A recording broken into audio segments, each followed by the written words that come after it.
Hi hello, ഇന്ന് അർജുൻ്റെ 2 lunch recipes കാണാം കേട്ടോ. അതിനായിട്ട് 1/2 കപ്പ് ബസ്മതി റൈസ് ഒരു അരമണിക്കൂർ കുതിർക്കാൻ വെച്ചിട്ടുണ്ട്. എന്നിട്ട് അതിന് ശേഷം നമുക്ക് അരി വേവിച്ചെടുക്കാം കേട്ടോ. ഒരു പാനിലോട്ട് ആവശ്യത്തിന് വെള്ളം ഒഴിച്ചിട്ട് ആവശ്യത്തിന് ഉപ്പിട്ട് കൊടുക്കുക. എന്നിട്ട് നമ്മൾ കുതിർത്ത് വെച്ച അരി ഇട്ട് കൊടുത്തിട്ട് നന്നായി വേവിച്ചെടുക്കാം കേട്ടോ. അങ്ങനെ നല്ലപോലെ അരി വെന്ത് കഴിഞ്ഞാൽ നമുക്കിത് ഊറ്റി മാറ്റി വയ്ക്കാം കേട്ടോ. ഇനി വേണ്ടത് ഒരു പാനിലോട്ട് 1 ടേബിൾ സ്പൂണോളം ബട്ടറും അതുപോലെ തന്നെ 2 ടേബിൾ സ്പൂണോളം സൺഫ്ലവർ ഓയിലും പാടെ ചേർത്ത് കൊടുക്കുക.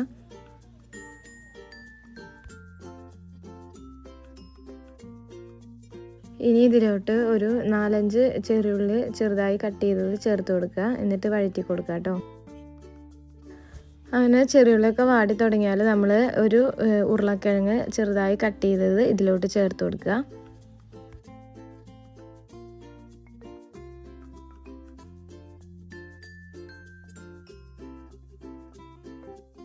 ഇനി ഇതിലോട്ട് ഒരു 1/4 ടീസ്പൂൺ മഞ്ഞൾപ്പൊടി, 1/4 ടീസ്പൂൺ കുരുമുളക് പൊടി, അതുപോലെ തന്നെ 1/4 ടീസ്പൂൺ ചിക്കൻ മസാല ചേർത്ത് കൊടുക്കുക.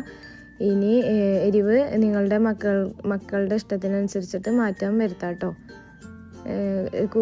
കൂടുതൽ വേണമെങ്കിൽ കൂടുതലിട്ട് കൊടുക്കാം. ഇനി നമുക്ക് ഇതെല്ലാം പാടെ ഒന്ന് യോജിപ്പിച്ചതിന് ശേഷം പൊട്ടാറ്റോ ഒന്ന് വേവിക്കാനായിട്ടൊന്ന് മൂടി വെച്ച് കൊടുക്കാം.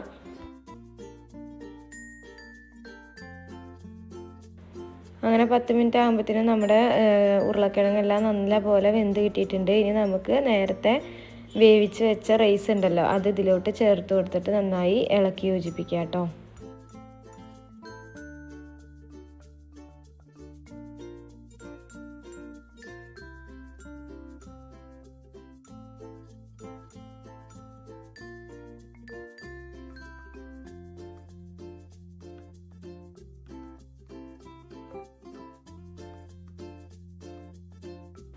ഇനി നമുക്ക് ഇതിലോട്ട് ഒരു ചെറുതായി അരിഞ്ഞു വെച്ച മല്ലിയിലയും കൂടി ചേർത്ത് കൊടുത്തിട്ടൊന്ന് മൂടി വെക്കുക.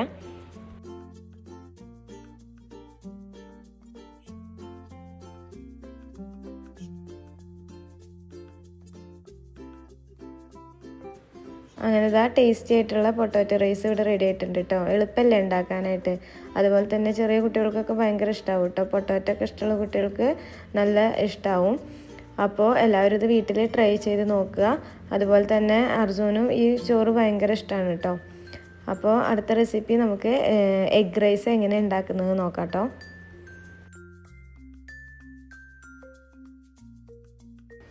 ഒരു പാൻ അടുപ്പത്ത് വെച്ച് 1 ടീസ്പൂൺ നെയ്യും അതുപോലെ തന്നെ 2 ടീസ്പൂണ് സൺഫ്ലവർ ഓയിലും പാടെ ചേർത്ത് കൊടുക്കുക. അതെല്ലാം മൊത്തത്തിൽ നെയ്യ് ചേർത്ത് കൊടുക്കണമെങ്കിൽ ചേർത്ത് കൊടുക്കാം കേട്ടോ. ഇനി ഇതിലോട്ട് ഒരു 4-5 ചെറുള്ളി ചെറുതായി കട്ട് ചെയ്തത് ചേർത്ത് കൊടുക്കുക.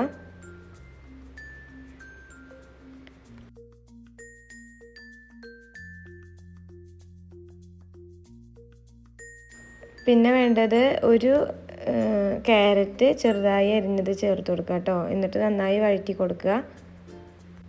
ഇതിലേക്ക് ഇഷ്ടമുള്ള വെജീസൊക്കെ ചേർത്ത് കൊടുക്കുക കേട്ടോ. ഗ്രീൻ പീസ് ഉണ്ട്, ഗ്രീൻ പീസും അതുപോലെ തന്നെ ബീൻസും അങ്ങനെ ബ്രോക്കളി അങ്ങനെ ഇഷ്ടമുള്ള വെജീസൊക്കെ നമുക്ക് ഇതിലോട്ട് ചേർത്ത് കൊടുക്കാം. എൻ്റെ കയ്യിലിപ്പോൾ ക്യാരറ്റ് മാത്രം ഉള്ളതുകൊണ്ടാണ് ഞാൻ ക്യാരറ്റ് മാത്രം ചേർത്ത് കൊടുത്തിട്ടുള്ളത് കേട്ടോ.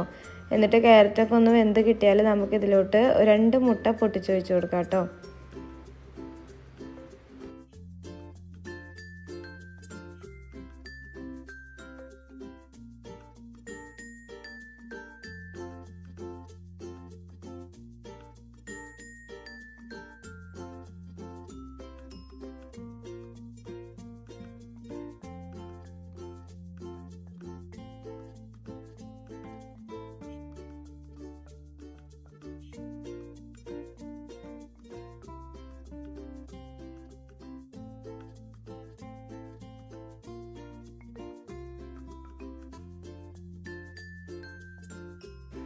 അങ്ങനെ മുട്ടൊക്കെ വെന്ത് തന്നാൽ 1/4 ടീസ്പൂൺ മഞ്ഞൾപ്പൊടി അതുപോലെ തന്നെ 1/4 ടീസ്പൂൺ കുരുമുളക് പൊടിയും ചേർത്ത് കൊടുത്തിട്ട് ഒന്ന് മിക്സ് ചെയ്തെടുക്കുക.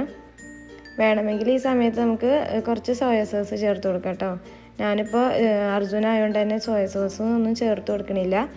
പിന്നെ നമ്മൾ നേരത്തെ ആദ്യത്തെ റെസിപ്പിയിൽ ചെയ്ത പോലെ റൈസ് ഞാൻ കുക്ക് ചെയ്ത് വെച്ചിട്ടുണ്ടായിരുന്നു കേട്ടോ. ആ റൈസ് ഇതിലോട്ട് ആവശ്യത്തിന് ചേർത്ത് കൊടുക്കുക.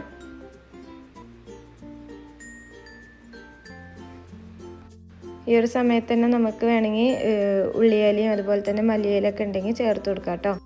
അങ്ങനത്തെ എഗ് റൈസ് ഇവിടെ റെഡിയായി കിട്ടിയിട്ടുണ്ട് കേട്ടോ. പിന്നെ ഇനി ഇതിലോട്ട് ചിക്കനും നമുക്ക് ആഡ് ചെയ്ത് കൊടുക്കാം കേട്ടോ.